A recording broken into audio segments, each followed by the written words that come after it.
Skandapade Badan DPP ni Presiden Badan Basumai ini para Register Perbanyan Perbanyan na? Yes.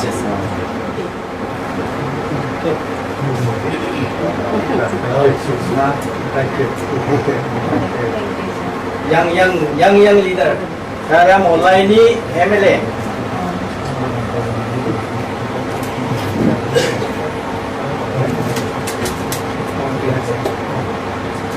kami tepat-tepat